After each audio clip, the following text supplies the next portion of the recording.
When the legislature returns next week, Hamilton Centre MPP Sarah Jama will be tabling a pair of motions aimed at improving social assistance benefits. She won't be able to speak in the House due to her ongoing censure, but Jama tells CHCH News that won't stop her from turning the motions into reality. Matt Ingram reports.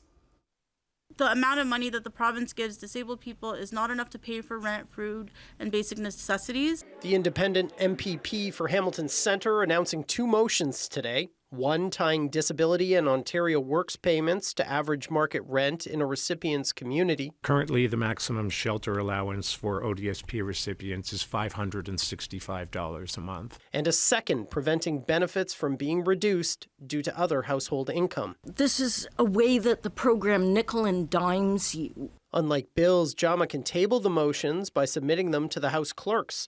But due to the censure preventing her from speaking in the legislature, she will not be able to bring them up for debate, but another MPP could. I plan on working very closely with everybody who's willing to collaborate. So I've reached out to everybody who's an independent, and I've reached out to the official opposition as well. NDP disability critic Lise Vaugeot says she is planning a meeting with Jama soon. I welcome the opportunity to work together with Sarah Jama. Her motions are similar to motions I have been working on with my colleague Butila Carpoche. Jama's lawyers have applied for a judicial review of the censure and will be in court next Thursday in Toronto, arguing it is illegal and unconstitutional, telling CHCH News, "We aren't prepared to speculate on the outcome, but reiterate that important principles are at play with respect to freedom of speech and the democratic process." I'm hopeful that my censure is going to be lifted. But Jama says even if it isn't, she can still be an effective MPP. A lot of debating itself is political theater. That's not where the bulk of the legislative work actually happens.